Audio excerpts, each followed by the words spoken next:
Pembacaan buku Unmerited Favor atau Kemurahan yang Tidak Layak Diterima by Joseph Prince. Bab kedua, semua yang Anda sentuh diberkati. Sekarang ini saya harap Anda dapat melihat bahwa definisi Tuhan tentang keberhasilan benar-benar bertentangan dengan definisi dunia. Dunia melihat apa yang Anda miliki, sementara Tuhan melihat siapa yang Anda miliki. Sistem dunia ini didasarkan pada apa yang telah Anda lakukan, sementara Tuhan melihat apa yang Yesus telah lakukan di kayu salib bagi Anda. Kedengarannya sederhana, tetapi jangan mengabaikan hal itu hanya karena hal itu sederhana. Injil sebenarnya sederhana dan perlu para ahli teologi untuk membuatnya rumit. Anda dapat membuat pilihan untuk menjalani hidup Anda dengan mengandalkan diri sendiri untuk mendapatkan, mengusahakan, mencapai, memperjuangkan, dan menumpuk kekayaan dan keberhasilan menurut definisi dunia, atau Anda dapat membuat keputusan hari ini untuk menjalani hidup Anda mengandalkan sepenuhnya dan seutuhnya pada Yesus, kebaikannya dan karyanya di kayu salib untuk setiap keberhasilan Anda. Ini pada dasarnya disederhanakan menjadi pertanyaan tentang ketergantungan. Kepada siapa Anda bergantung sekarang ini? Diri Anda sendiri atau Yesus? Apakah Anda ingin berjuang sendiri? Atau Anda ingin Tuhan yang Maha Kuasa, Pencipta langit dan bumi, untuk berjuang bagi Anda? Anda lihat, saat Anda bergantung kepada diri sendiri, Anda memikul semua tekanan, beban, kecemasan yang mungkin disodorkan kepada Anda oleh keadaan Anda. Namun, jika Anda bergantung kepada Yesus untuk setiap keberhasilan dalam hidup Anda, Alkitab mencatat sebuah janji yang indah untuk Anda. Janganlah hendaknya kamu khawatir tentang apapun juga, tetapi nyatakanlah dalam segala hal keinginanmu kepada Tuhan dalam doa dan permohonan dengan ucapan syukur. Damai sejahtera Tuhan yang melampaui segala akal akan memelihara hati dan pikiranmu dalam Kristus Yesus. Ketika Yesus adalah sumber Anda untuk keberhasilan, tidak ada lagi stres, dan damai sejahtera Tuhan akan memelihara hati dan pikiran Anda. Kata damai sejahtera dalam bahasa Ibrani adalah shalom. Maknanya meliputi damai sejahtera, kemakmuran, kesehatan, kelengkapan, kesempurnaan, dan keselamatan. Sungguh sebuah kubu yang kuat yang kita miliki di dalam Yesus. Dalam keadaan krisis, Yesus dapat menyelamatkan Anda. Sahabat, keadaan di sekitar Anda mungkin tampak suram.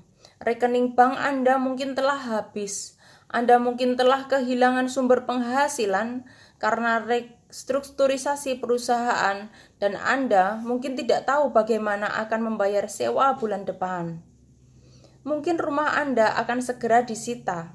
Anda mungkin terperosok dalam hutang kartu kredit, dan teman-teman yang tidak pernah Anda percayai ralat. Mungkin rumah Anda akan segera disita. Anda mungkin terperosok dalam utang kartu kredit, dan teman-teman yang pernah Anda percayai mungkin telah mengecewakan Anda. Mungkin Anda baru saja menerima laporan medis yang menghancurkan. Seluruh dunia tampaknya runtuh di sekeliling Anda, dan Anda merasa hancur, frustasi, dan kecewa. Sekarang, apa yang dapat Anda lakukan? Sahabat terkasih, sekaranglah waktu bagi Anda untuk berpaling dari diri sendiri dan melihat kepada Yesus. Dalam keadaan frustasi, Anda mungkin bertanya-tanya, apa yang dapat Yesus lakukan untukku? Sanggupkah Ia menyelamatkan aku dari krisis yang ku alami? Jawabannya pasti ya, ia sanggup. Itulah yang Yesus lakukan bagi Yusuf dan ia pasti dapat melakukan hal yang sama untuk Anda. Yusuf adalah biji mata Bapaknya. Mari kita terus mempelajari kebenaran yang penuh kuasa dari kehidupan Yusuf dalam Alkitab. Kisahnya dimulai dalam Kejadian 37. Ayahnya tidak merahasiakan fakta bahwa ia menyintai Yusuf daripada anak-anak semuanya yang lain dan membuat sebuah jubah beraneka warna yang diberikan hanya kepada Yusuf. Kata Ibrani untuk jubah beraneka warna adalah ketonek pak. Ungkapan ini berarti jubah dari potongan berbagai warna. Jubah ini adalah jubah panjang berlengan yang dipakai oleh para pria muda dan gadis-gadis berkelas yang lebih baik. Pakaian yang istimewa. Jadi, jubah ini berbeda dengan pakaian pekerja biasa yang dikenakan oleh saudara-saudaranya yang lebih tua. Jubah Yusuf tidak ditenun dari linen kasar yang digunakan untuk pakaian yang umum, melainkan ditenun dengan ahli dari linen halus bermutu tinggi. Mengapa hal ini penting? Hal ini penting karena tidak hanya berarti bahwa Yusuf mempunyai pakaian yang terlihat bagus dibandingkan pakaian saudara-saudaranya, tetapi juga berarti bahwa jubah tersebut adalah tanda untuk semua bahwa Yusuf menikmati status yang lebih tinggi di mata ayahnya. Jubah linen halus ini yang membedakan Yusuf dari saudara-saudaranya dalam hal tanggung jawab mereka dalam keluarga. Ini berarti bahwa tidak seperti saudara-saudaranya, Yusuf tidak perlu bekerja di ladang dan mengembalakan kawanan domba. Yang perlu ia lakukan hanyalah melayani ayahnya dan menyenangkan ayahnya. Sungguh uraian pekerjaan yang mengagumkan. Itulah sebabnya kita mengetahui bahwa Yusuf kebanyakan berada di dekat ayah, sementara saudara-saudaranya bekerja di bawah terik matahari. Oleh karena itu, jubah Yusuf berbicara tentang kedudukan istimewa dari kemurahan dan bersandar kepada ayahnya. Jadi, tidak mengherankan kemudian setiap kali saudara-saudara Yusuf melihatnya mengenakan jubah ini, mereka diingatkan bahwa ayah mereka mengasihi Yusuf lebih daripada mereka. Dipenuhi dengan rasa cemburu dan iri, mereka membenci Yusuf dan tidak dapat berbicara damai dengan dia. Selanjutnya, Yusuf menyampaikan kepada saudara-saudaranya dua mimpi yang ia telah terima dari Tuhan, dan kedua mimpi ini hanya memperburuk kebencian mereka terhadapnya. Mereka mengolok-olok mimpi-mimpinya dengan marah dan mengejeknya sambil berkata, "Apakah engkau ingin menjadi raja atas kami? Apakah engkau ingin berkuasa atas kami?"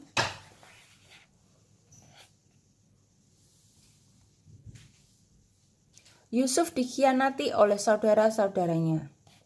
Suatu hari, ketika saudara-saudara Yusuf keluar mengembalakan domba ayah mereka di ladang Dotan, mereka melihat Yusuf mendekat dari kejauhan dan melambaikan tangan kepada mereka dengan polos. Mereka tahu bahwa ia dikirim oleh ayah mereka untuk memeriksa mereka. Dan mereka dibakar kemarahan karena mereka ingat bagaimana pengadu kecil ini membawa laporan buruk kepada Yakub terakhir kali ia datang untuk memata-matai mereka.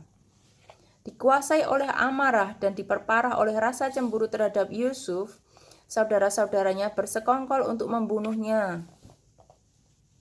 Mereka berkata satu sama lain, "Lihat, tukang mimpi kita itu datang. Sekarang, marilah kita bunuh dia dan kita lemparkan ke dalam salah satu sumur ini. Lalu kita katakan, seekor binatang buas telah menerkamnya. Dan kita akan lihat nanti bagaimana jadinya mimpinya itu." Dengan mata berseri-seri dan tidak curiga, Yusuf menghampiri saudara-saudaranya, siap untuk memeluk mereka. Tanpa peringatan, saudara-saudaranya menangkapnya dan dengan kasar menanggalkan jubahnya yang indah. Berontak dengan panik, ia diseret menuju lubang di dekatnya dan didorong ke kedalamannya. Setiap gagasan bahwa saudara-saudaranya mungkin memainkan lelucon atas dirinya hilang dari benak Yusuf ketika mereka kembali beberapa saat kemudian, hanya untuk mengangkat tubuhnya yang terikat dan menyerahkannya ke tangan sekelompok pedagang Midian dalam perjalanan mereka ke Mesir. Kali berikutnya kita melihat Yusuf, ia diikat tali dan dijual seperti sepotong daging di pasar Mesir. Ini bukan akhir ketika Tuhan menyertai Anda. Apakah Anda tahu siapa saja yang berada dalam situasi yang lebih buruk daripada Yusuf pada saat ini? Seluruh dunia tampaknya telah runtuh di sekelilingnya. Hanya beberapa hari sebelumnya ia dalam pelukan ayahnya, tetapi sekarang saudara-saudaranya sendiri telah mengkhianatinya. Semua yang ia miliki telah dilucuti dari dirinya. Dia direndahkan menjadi tidak lebih dari seorang budak di negeri asing. Bukan apa yang Anda miliki, melainkan siapa yang Anda miliki yang membuat semua perbedaan. Apakah ini akhir dari Yusuf? Dalam skema dunia, tampaknya memang seperti itu. Namun, bahkan dengan rintangan yang menumpuk menentang Yusuf, Tuhan masih jauh dari selesai. Kita belajar pada bab sebelumnya bahwa bahkan dalam situasi yang mengerikan ini, Tuhan menyertai Yusuf, dan pada saat yang gelap dan suram dalam kehidupan Yusuf ini, Tuhan menyebutnya orang yang berhasil. Ingat, bukan apa yang Anda miliki, melainkan siapa yang Anda miliki yang membuat semua perbedaan. Bagaimana mungkin Tuhan membuat seorang budak muda tanpa uang 1 sen pun atau tanpa memiliki apapun berhasil? Nah, mari kita lanjutkan dengan kisah Yusuf.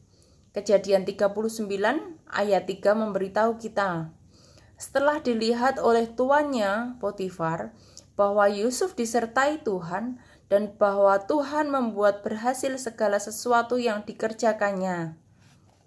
Ini adalah pernyataan yang kuat dan memberikan sebuah janji bahwa Anda dapat mempercayai Yesus dalam setiap bidang kehidupan Anda. Dapatkah Anda membayangkan setiap proyek, tugas, dan bahkan urusan yang Anda lakukan menjadi berhasil? Tangan Anda menjadi tangan berkat. Anda menyentuh anggota keluarga Anda dan mereka diberkati. Perusahaan Anda mungkin berjuang untuk mengelola proyek yang sulit, tetapi begitu diserahkan ke tangan Anda, proyek tersebut menjadi diberkati. Anda menjadi berkat yang menunggu untuk terjadi pada seseorang, menunggu untuk terjadi pada sesuatu kemanapun Anda pergi. Hadirat Tuhan dalam semua yang kita kerjakan. Nah, bagaimana hal ini akan terjadi? Tuhan Yesus akan membuat ini terjadi ketika Anda bergantung kepadanya, dengan cara yang sama seperti Yusuf bergantung kepadanya. Yusuf tidak mempunyai apa-apa. Ia tidak dapat percaya pada keterampilan atau pengalamannya. Ia belum pernah menjadi budak, juga tidak dapat percaya pada koneksinya. Ayahnya tidak mungkin diandalkan karena ia percaya bahwa Yusuf telah dibunuh oleh binatang liar. Yang Yusuf miliki hanyalah hadirat Tuhan, dan ia mengandalkan Tuhan untuk memanifestasikan hadiratnya, kekuasaannya, dan kemuliaannya melalui dirinya. Ketika hadirat Tuhan dibuat nyata dalam hidup Anda, saat itulah kemuliaannya bersinar melalui Anda. Itulah yang Anda dan saya perlukan, yaitu manifestasi hadiratnya dalam segala hal yang kita lakukan.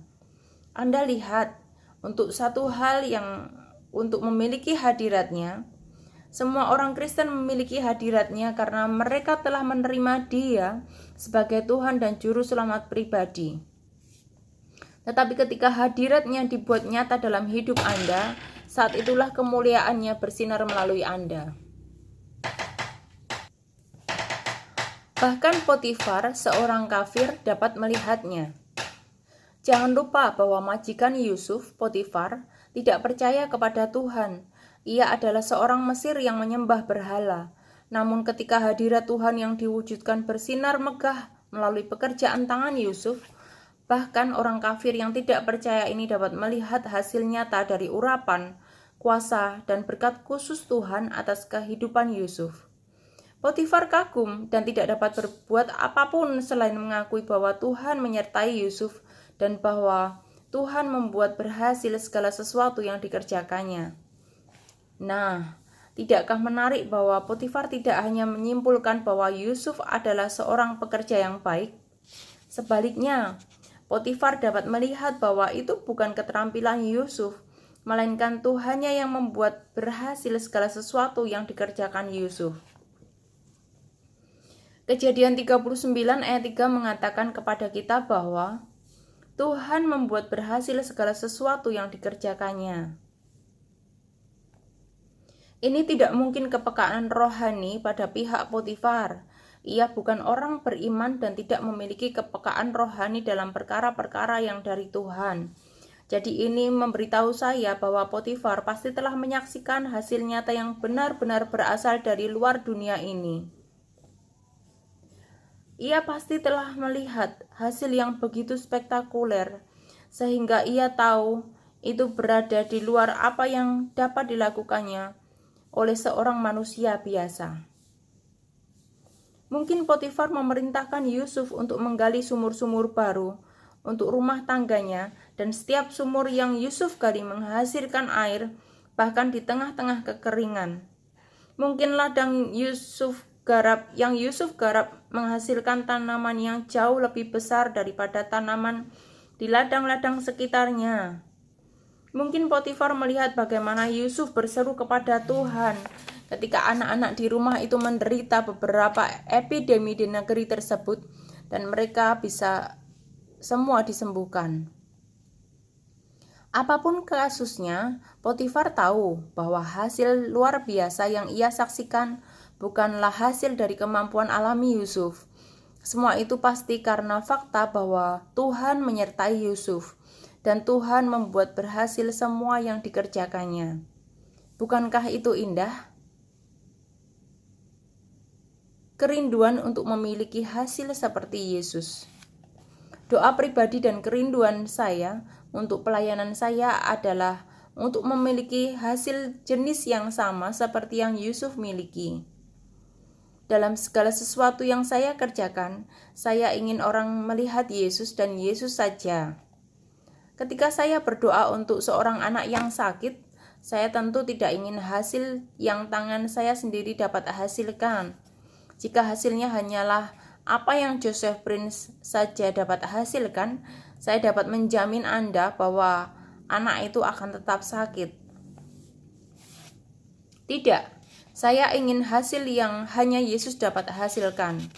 Ketika saya berkhotbah tentang Yesus dan karyanya yang sempurna, doa saya adalah agar jemaat gereja saya dan mereka yang menonton siaran kami di seluruh dunia tidak mendengar apa yang saya katakan, melainkan apa yang Yesus katakan kepada hati mereka melalui saya. Rindukan hasil yang hanya Yesus dapat hasilkan. Saya hanyalah bejana dan kata-kata saya tidak memiliki kuasa. Namun oleh firman-Nya, orang-orang berdosa dapat dilahirkan kembali dan diselamatkan untuk selamanya. Tubuh yang sakit disembuhkan, iblis melarikan diri, perkawinan dipulihkan, dan keluarga dipersatukan. Utang dibatalkan secara ajaib, ketakutan hilang dalam kasih-Nya yang sempurna. Hati diberi semangat, harapan dipulihkan, dan sukacita diperbarui. Nah, itulah hasil seperti Yesus yang saya inginkan. Dan dengan kemurahan-Nya yang menakjubkan, dan tidak selayaknya kami terima, kami telah melihat semua berkat ini terjadi minggu demi minggu di gereja kami. Bukan perbuatan kami, melainkan anugerah Tuhan yang tidak selayaknya kami terima. Sayangnya, dunia dan bahkan beberapa orang Kristen tidak mengerti apa artinya bergantung kepada Yesus. Misalnya, beberapa orang berpikir bahwa entah bagaimana Joseph Prince mengembangkan gereja New Creation dari 150 anggota menjadi lebih dari 20.000 anggota hari ini karena beberapa strategi cerdas atau rencana pengembangan yang komprehensif selama 10 tahun. Seorang pelopor Kristen senior di negara saya pernah bertanya kepada saya apa yang saya lakukan untuk menumbuhkan gereja ini. Saya menjawab bahwa itu semua karena kasih karunia. Kemurahan Yesus yang tidak selayaknya kami terima. Ia menjawab, ya, saya tahu bahwa itu oleh kasih karunia. Tetapi sungguh, apa yang Anda lakukan? Ketika Anda berhenti melakukan dan mulai bergantung kepada kemurahan ilahi dari Tuhan, Anda akan mulai mengalami hasil seperti Yesus. Sayangnya, di banyak kalangan Kristen, kasih karunia telah menjadi klise. Anda lihat, orang sibuk dengan melakukan. Mereka selalu ingin tahu apa yang Anda lakukan dengan benar untuk mendapatkan hasil yang Anda miliki. Maksud buku ini adalah untuk mendorong Anda agar Anda tidak berfokus pada apa yang Anda lakukan, melainkan untuk berfokus mengamati Yesus. Berhentilah berusaha untuk mendapatkan berkat Tuhan dan mulailah bergantung pada kemurahan Tuhan untuk setiap keberhasilan dalam hidup Anda. Ketika Anda berhenti melakukan dan mulai bergantung pada kemurahan ilahinya, percayalah Anda akan mengalami hasil seperti Yesus. Percayalah, Anda akan mulai mengalami hasil seperti Yesus. Dengan cara yang sama, saya percaya akan hasil seperti Yesus dalam hidup Anda saat saya menulis buku ini. Saya tidak ingin Anda membaca apa yang saya katakan kepada Anda. Saya ingin Anda menerima apa yang saya percaya Yesus telah masukkan ke dalam hati saya untuk Anda. Saya hanyalah seorang pengarah dan saya menulis buku ini untuk mengarahkan Anda ke pribadi Yesus. Hadiratnya yang dinyatakan, kekuasaan dan kemuliaannya yang bekerja di dalam hati Anda dan melalui tangan Anda inilah yang akan menyebabkan semua yang Anda sentuh berhasil dengan hasil seperti Yesus.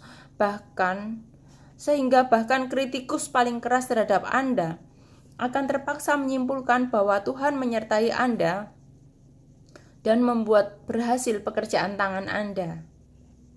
Sahabat terkasih, berhentilah melihat keadaan luar Anda atau kedudukan Anda. Apakah atasan Anda seorang percaya atau bukan?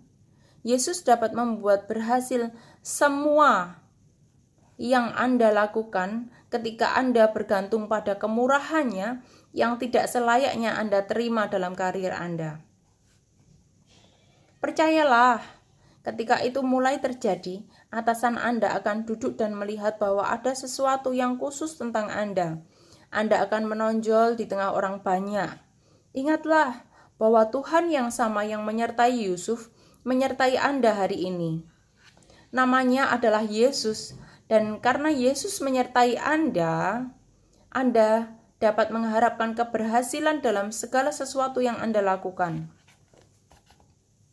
Karena Yesus menyertai Anda, harapkanlah keberhasilan dalam segala sesuatu yang Anda lakukan. Saya ulangi, karena Yesus menyertai Anda, harapkanlah keberhasilan dalam segala sesuatu yang Anda lakukan.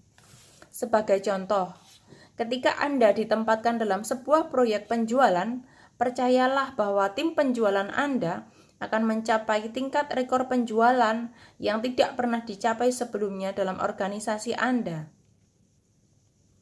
Ketika Anda mengawasi keuangan perusahaan, percayalah bahwa Anda akan menemukan cara-cara yang sah untuk membantu perusahaan Anda menghemat biaya operasional dan meningkatkan arus kas yang tidak pernah terjadi sebelumnya. Ketika Anda ditempatkan dalam peran pengembangan bisnis, percayalah bahwa Yesus akan menyebabkan pintu yang selama ini tertutup untuk perusahaan Anda dibuka untuk Anda karena kemurahannya atas hidup Anda.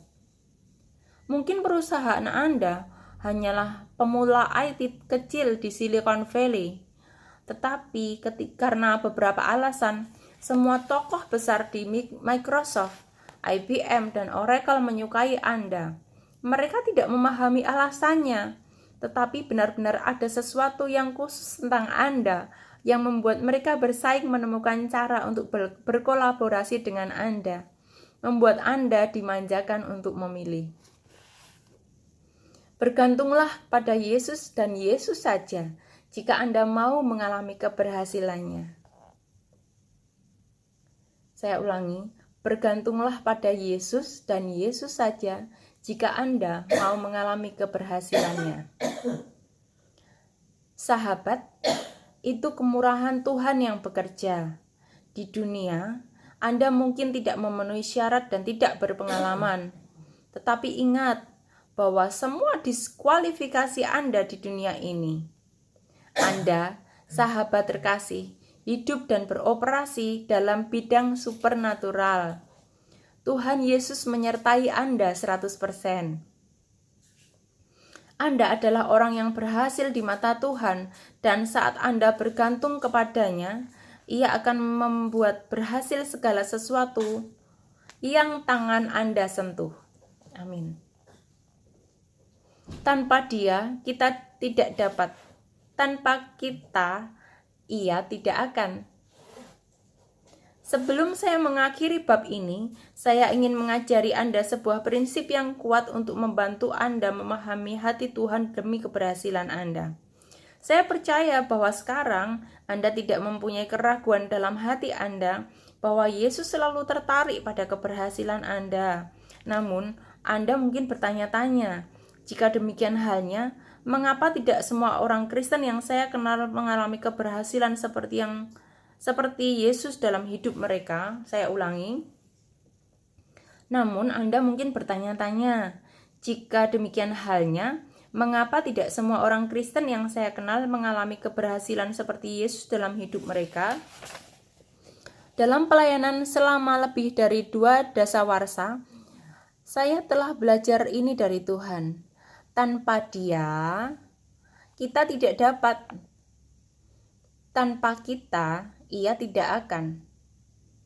Arti sesederhananya adalah bahwa kita perlu mengakui kenyataan bahwa jika kita tidak bergantung kepada Yesus, tidak mungkin ada keberhasilan sejati yang kekal dan abadi. Tanpa Dia, kita tidak dapat. Alkitab memberitahu kita bahwa jikalau bukan Tuhan yang membangun rumah, sia-sialah usaha orang yang membangunnya.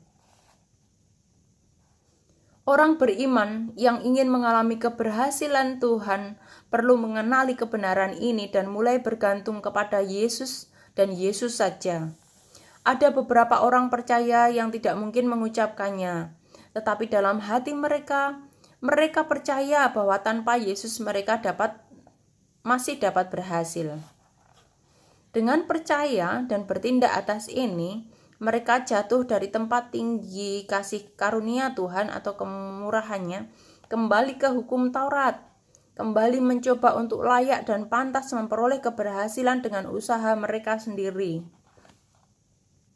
Firman Tuhan memberitahu kita, kamu lepas dari Kristus jikalau kamu mengharapkan kebenaran oleh hukum Taurat.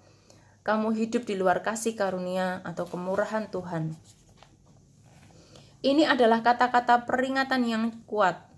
Begitu Anda mulai bergantung pada kemampuan sendiri dan upaya untuk layak mendapat kemurahan Tuhan, Anda kembali berada di bawah sistem hukum Taurat. Anda lepas dari Kristus dan hidup di luar kasih karunia-Nya dalam hidup Anda. Jangan salah paham. Yesus masih menyertai Anda. Ia tidak akan pernah membiarkan engkau dan tidak pernah meninggalkan engkau.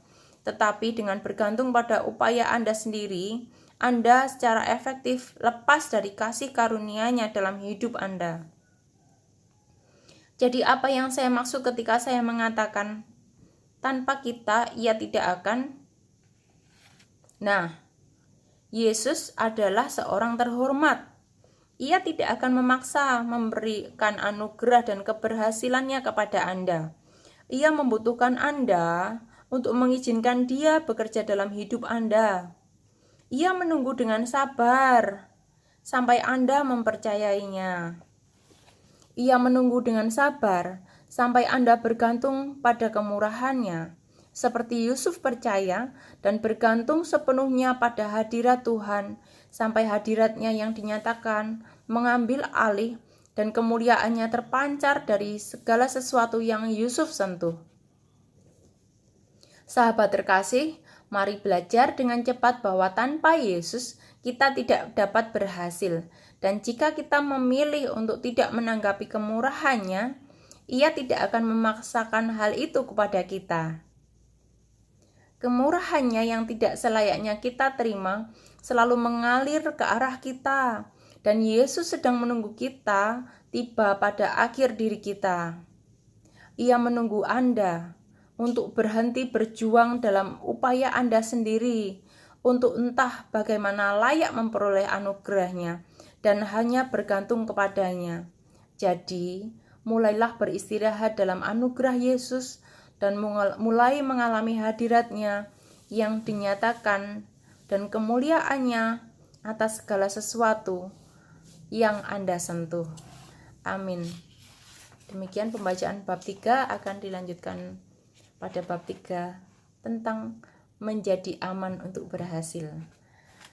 Tuhan Yesus memberkati.